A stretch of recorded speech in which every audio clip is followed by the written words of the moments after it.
Hello વિદ્યાર્થી મિત્રો, આજે આપણે ધોરણ 7 ગુજરાતી જે 2024માં નવું પાઠ્યપુસ્તક આવ્યું છે તેનો પાઠ 4 ચાલો ચરણ ઉપાડો એ પાઠની સ્વાધ્યાયની પ્રવૃત્તિઓ જોઈ રહ્યા છીએ. તો અહીંયા વાતચીતમાં કેટલાક પ્રશ્નો આપ્યા છે.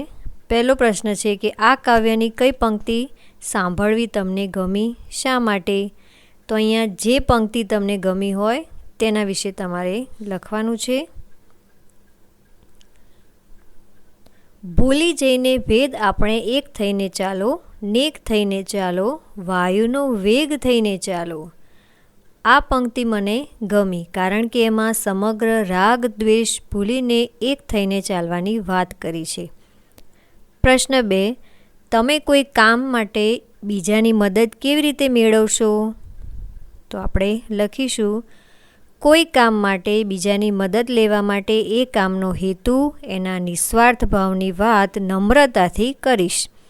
કામનું મહત્ત્વ સમજાવીને તેમની મદદની અનિવાર્યતા અંગે વાત કરીશ.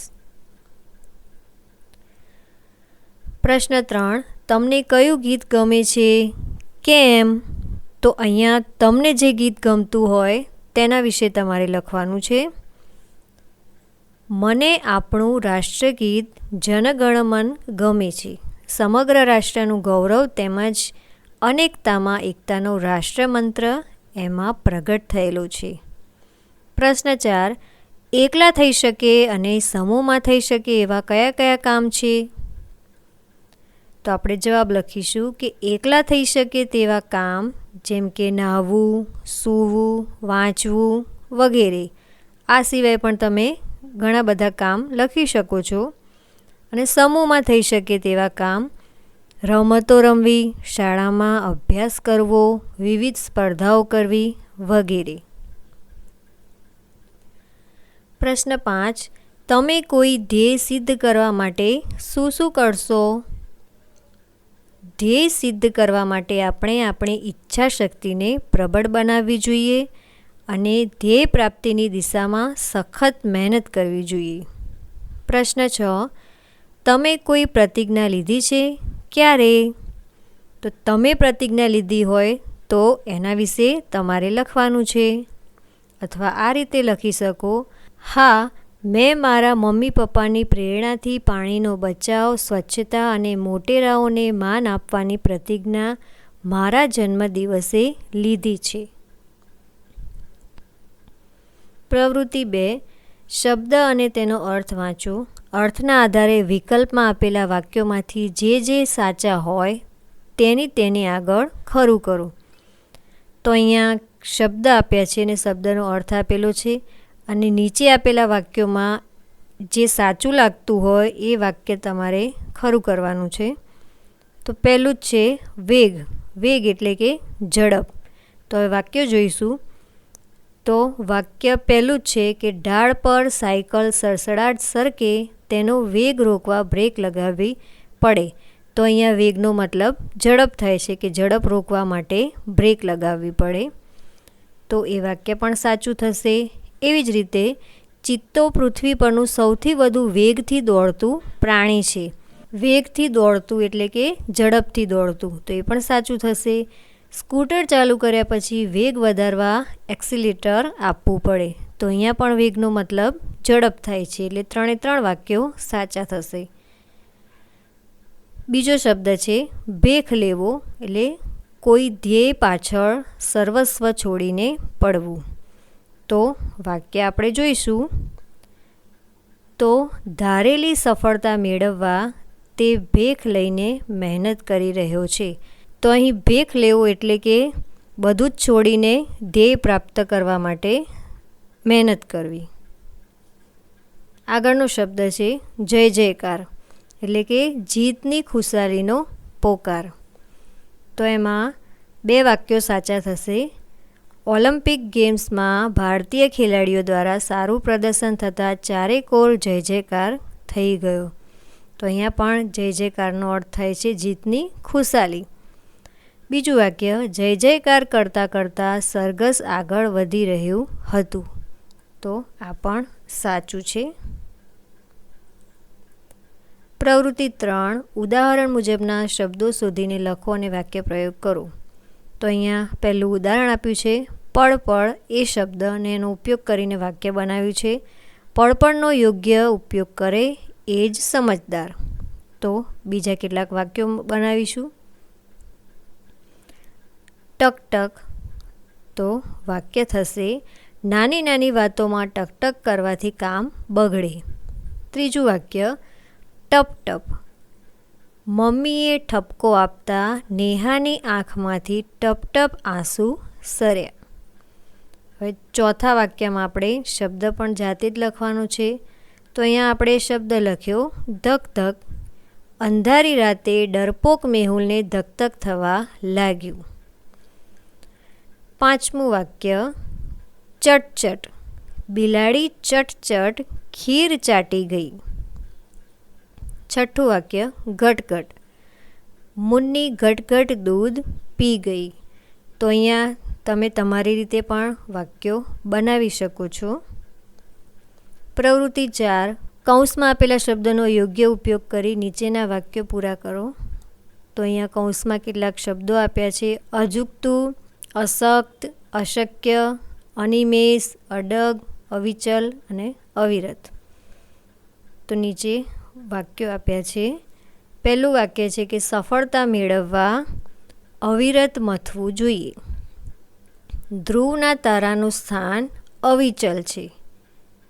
મજબૂત મનોબળ ધરાવતી વ્યક્તિ માટે કોઈ જ કામ અશક્ય નથી. મન અશક્ત હોય તો શારીરિક બળ એકલું શું કરે? અડગ મનના માનવીને હિમાલય નડતો નથી.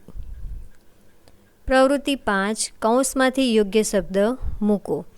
તો અહીંયા કૌંસમાં શબ્દો આપ્યા છે દોડો, ખાડો, ઊંચી, આડો, પગલાં, ડરાવે. તો અહીંયા આપણે ખાલી જગ્યા પૂરવાની છે. ચાલો ચરણ ઉપાડો, છોને પર્વત આડો, ચાલો ચરણ ઉપાડો, સાથે પગલાં માંડો, ચાલો ચરણ ઉપાડો, કૂદી જઈએ ખાડો, ચાલો ચરણ ઉપાડો, છોને ઊંચી વાળો, ચાલો ચરણ ઉપાડો, દોડો રાતને દાડો, ચાલો ચરણ ઉપાડો, ડરાવે નહીં કોઈ ત્રાળો, ચાલો ચરણ ઉપાડો. તો અહીં આપણે આ બાજુમાં જે રચના આપી છે, જે કાવ્ય આપણે લખ્યું, એવી જ એક રચના તમારે જાતે તમારા જ વિચારોથી લખવાનું છે અને આ પ્રવૃત્તિ તમારે જાતે જ કરવાની છે. પ્રવૃત્તિ 6 ઉદાહરણ મુજબના વાક્યો બનાવીને લખો. ઉદાહરણ આપ્યું છે કે ચાલો જમી લઈએ, ચાલો કસરત કરીએ. તો આગળના વાક્યો જાતે બનાવવાના છે. ચાલો રમત રમીએ, ચાલો સાથે ફરવા જઈએ, ચાલો બેઠા બેઠા પ્રાર્થના કરીએ, ચાલો વૃક્ષો વાવીએ. પાંચમું વાક્ય ચાલો હવે ગૃહ કાર્ય કરીએ. પ્રવૃત્તિ 7 વાક્યની શરૂઆત ચાલો, દોડો, કહો, બોલો, જુઓ, ઉઠો જેવા શબ્દોથી કરો. પહેલું આપ્યું છે કે શ્વાસ ભરીને દોડવા લાગો. તો આપણે વાક્ય બનાવીશું ચાલો શ્વાસ ભરીને દોડવા લાગો, ઉઠો શ્વાસ ભરીને દોડવા લાગો. તો આવા જ વાક્યો તમારે બનાવવાના છે. બીજું છે કે ધ્યાન આપીને વાંચવા લાગો. તો વાક્ય થશે ચાલો ધ્યાન આપીને વાંચવા લાગો, જુઓ ધ્યાન આપીને વાંચવા લાગો. ત્રીજું વાક્ય સામેના મકાનમાં આગ લાગી. દોડો સામેના મકાનમાં આગ લાગી, જુઓ સામેના મકાનમાં આગ લાગી. ચોથું વાક્ય ડુંગર કેટલો દૂર છે, જુઓ ડુંગર કેટલો દૂર છે, કહો ડુંગર કેટલો દૂર છે. પાંચમું વાક્ય કહો. તો આપણે કહો પરથી વાક્ય બનાવીશું કે કહો શું જોઈએ છે. અને છઠ્ઠું વાક્ય બોલો શું કરો છો. પ્રવૃત્તિ 8 કાવ્ય વાંચો અને પ્રશ્નોના જવાબ આપો. તો અહીંયા કાવ્ય આપ્યું છે. તો આ કાવ્ય તમારે ધ્યાનથી વાંચવાનું છે અને ત્યારબાદ નીચે કેટલાક પ્રશ્નો આપ્યા છે, એ પ્રશ્નોના જવાબ લખવાના છે. પહેલો પ્રશ્ન છે કે રસ્તામાં કેવા કેવા સંકટ આવી શકે? તો જવાબ થશે રસ્તામાં કાંટા, કાંકરા, ધોમધકતી રેતી અને ખાંડાની ધારે ચાલવા જેવા સંકટો આવી શકે. બીજો પ્રશ્ન છે કે સંકટની પરિસ્થિતિમાં શું કરવું જોઈએ? સંકટની પરિસ્થિતિમાં આપણે હિંમત હારવી ન જોઈએ. ત્રીજો પ્રશ્ન, મુશ્કેલ માર્ગ કાપનારે શી કાળજી રાખવી જોઈએ? તો જવાબ થશે મુશ્કેલ માર્ગ કાપનારે સ્વાર્થની ભાવના ન રાખવી જોઈએ. તેણે શિસ્ત, શાંતિ તેમજ સેવાના માર્ગે ચાલવું જોઈએ. ચોથો પ્રશ્ન, પંથ તારો કાપ્યેજા દ્વારા શો સંદેશો આપ્યો છે? તો આપણે લખીશું પંથ તારો કાપ્યેજા કવિતા દ્વારા કવિએ દરેક પગલે સાવધ રહીને પ્રેમળતા પ્રગટાવવાનો, અંતરને અજવાળવાનો, કાંટા, કાંકરા, ધોમધકતી રેતી અને ખાંડાની ધારે ધૈર્ય ધરીને ચાલવાનો, હિંમત ન હારવાનો, સ્વાર્થ સામે ન જોવાનો, શિસ્ત, શાંતિ અને સેવાનો પાઠ સૌને આપવાનો સંદેશ આપ્યો છે. પ્રવૃત્તિ 9, 5 અક્ષરવાળા જોડાક્ષર ધરાવતા શબ્દોની યાદી તૈયાર કરો અને તેનું ઉચ્ચારણ કરો. તો અહીંયા તમારે 5 અક્ષરવાળા અને પણ જોડાક્ષર હોય તેવા કેટલાક શબ્દો લખવાના છે. તો આ રીતે શબ્દો લખ્યા છે કે વ્યવસ્થિત, સાંસ્કૃતિક, મહત્ત્વપૂર્ણ, ધ્યેય પ્રાપ્તિ, ધ્યાનપૂર્વક, વિશ્વવિખ્યાત, હર્ષવર્ધન, મધ્યપ્રદેશ, પાઠ્યપુસ્તક અને વ્યવહારિક. આ સિવાયના પણ કેટલાક શબ્દો તમે તમારી જાતે લખી શકો છો. પ્રવૃત્તિ 10, ઉપરની યાદીમાંથી કોઈ પણ 5 શબ્દનો ઉપયોગ કરી 5 વાક્યો લખો. તો આવી રીતે વાક્યો આપણે લખીશું. પહેલું વાક્ય, આપણે આપણી વસ્તુઓ વ્યવસ્થિત રાખવી જોઈએ. બીજું વાક્ય, યુનેસ્કો દ્વારા ગુજરાતના ગરબાને અમૂર્ત સાંસ્કૃતિક વારસો જાહેર કરાયો છે. ત્રીજું વાક્ય, મહત્ત્વના કામ આપણે ધ્યાનપૂર્વક કરવા જોઈએ. ચોથું વાક્ય, સોમનાથ એ આપણા ગુજરાતનું વિશ્વવિખ્યાત મંદિર છે. પાંચમું વાક્ય, મધ્યપ્રદેશ ભારતનું એક રાજ્ય છે. પ્રવૃત્તિ 11, કૌંસમાં આપેલા શબ્દોમાંથી યોગ્ય શબ્દ પસંદ કરીને પ્રશ્ન વાક્ય બનાવો. તો અહીંયા વાક્ય આપ્યું છે અને કૌંસમાં કેટલાક શબ્દો આપ્યા છે. એમાંથી યોગ્ય શબ્દ હોય એનો ઉપયોગ કરી અને આપણે પ્રશ્ન વાક્ય બનાવવાનું છે. પહેલું વાક્ય આપ્યું છે કે શાળામાંથી જાન્યુઆરી મહિનામાં પ્રવાસે જઈશું. તો આપણે કયા શબ્દનો ઉપયોગ કરીશું? ક્યારે? તો પ્રશ્ન થશે શાળામાંથી ક્યારે પ્રવાસે જઈશું? બીજું વાક્ય, મમ્મીના જન્મદિવસે દીકરીએ ભેટ આપી. તો આપણે કોણે શબ્દનો ઉપયોગ કરીને પ્રશ્ન બનાવવાનો છે? મમ્મીના જન્મદિવસે કોણે ભેટ આપી? ત્રીજું વાક્ય, અરવલ્લી ગુજરાત રાજ્યનો જિલ્લો છે. તો કયા એ શબ્દનો ઉપયોગ કરવાનો છે આપણે? અરવલ્લી કયા રાજ્યનો જિલ્લો છે? ચોથું વાક્ય, પપ્પા પ્રવાસમાંથી મારા માટે રમકડું લાવ્યા. તો શું શબ્દનો ઉપયોગ કરી અને પ્રશ્ન વાક્ય બનાવવાનું છે? પપ્પા પ્રવાસમાંથી મારા માટે શું લાવ્યા? પાંચમું વાક્ય, ચિંટુ અને મીનુ વિદેશ ફરવા ગયા. તો ક્યાં? ચિંટુ અને મીનુ ક્યાં ફરવા ગયા?